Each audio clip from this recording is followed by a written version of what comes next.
এরকম মিষ্টির হাড়ি তৈরি করা হয়, নানান রকমের জিনিসই তৈরি করা হয়। নিজে করো? হ্যাঁ, নিজে। বাহ, কত গুণী। আসবো তোমার কাছে, কয়েকটা হাফ ডানও দেখছি এটা তৈরি করার জন্য দেখবো আমি তোমার তৈরি করা। ওকে। নমস্কার সুদীপ্তা দি, আমি কাকলি ব্যাপারী, আমি এসেছি নবদ্বীপ থেকে। তো আমার এই যে কলা গাছের পেটো দিয়ে নৌকো তৈরি করা হয়েছে, আর ধানের শীষের সরা, এইগুলো লক্ষ্মী পুজো পারপাসে লাগে। হ্যাঁ, লক্ষ্মী পুজো পারপাসে এগুলো বিক্রি করা হয়। এই বিষয়ে কিছু কথা বলবো, শুনতে চাই, দেখতে চাই। আসছি কাকলির কাছে একটু পরে। সুনিতা। নমস্কার সুদীপ্তা দি, নমস্কার। আমি সুনিতা পাল, আমি পূর্ব বর্ধমান কালনা থেকে এসেছি। আচ্ছা। আমি লক্ষ্মীর সরা তৈরি করি আর এটাই বিক্রি করি। সরা তৈরি করো? সরায় আঁকো? হ্যাঁ। ও মা, দেখতে চাই তোমার আঁকা। আসছি একটু পরে তোমার কাছে।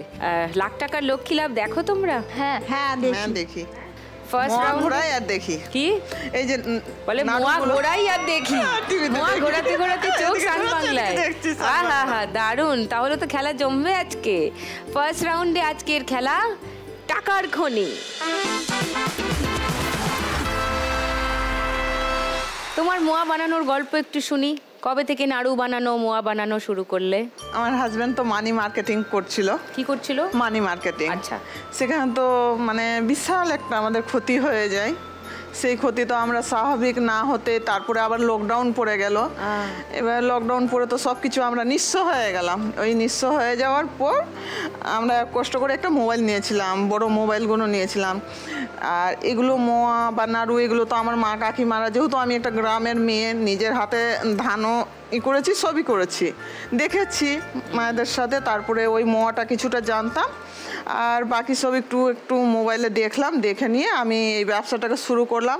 আমি তৈরি করতাম, ও হয়তো বাজারে দিয়ে আসতো, কি হয়তো বাড়িতে কেউ হলো তখন হয়তো তাকে হয়তো আমি দিলাম, বা কাছাকাছিতে যেগুলো আছে সেগুলোতে হয়তো আমি গেলাম, হয়তো গিয়ে বললাম কি দাদা আমার এই মোয়াটা আছে, আপনি রাখবেন কি? হ্যাঁ, দোকানে গিয়ে বলতাম। তারপর থেকে আমি এই ব্যবসাটা শুরু করেছি।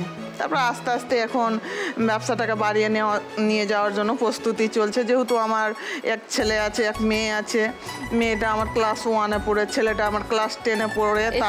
হ্যাঁ, এসছে। তার খরচ এখন প্রচুর, ছেলেটার আমার প্রচুর খরচ। খুব কষ্ট করে আমি ছেলেটাকে হোস্টেলে দিয়েছি, খুব কষ্ট। হ্যাঁ, এবার অমনি একটা প্রস্তুতি মেয়ের জন্য ভাবনা চিন্তার মধ্যে আছে আমার আর ওর বাবার মধ্যে আছে, যে মেয়েটাকেও তো এখন তৈরি করতে হবে, আমাদেরকে আরও ব্যবসাটাকে বাড়াতে হবে। মেয়েটাকেও যদি হোস্টেলে যদি দিতে পারি তো তাহলে এখান থেকে আমার অনেক উপকার হবে। বা এবার দেখা গেল আমি করছি কাজটা, আমার পাড়াতে ধরেন আরও 2জন আছে, তারাও হয়তো কাজ পাচ্ছে না, তাদেরকে দিব, তাহলে তো আমার ব্যবসাটা বাড়াবো। আমি তো আর নিজে একা থেকে বাড়াতে পারবো না, তার জন্য তো আমাকে ইনভেস্ট করতে হবে। সেটা তো আমি ইনভেস্ট করতে পারছি না এই মুহূর্তে।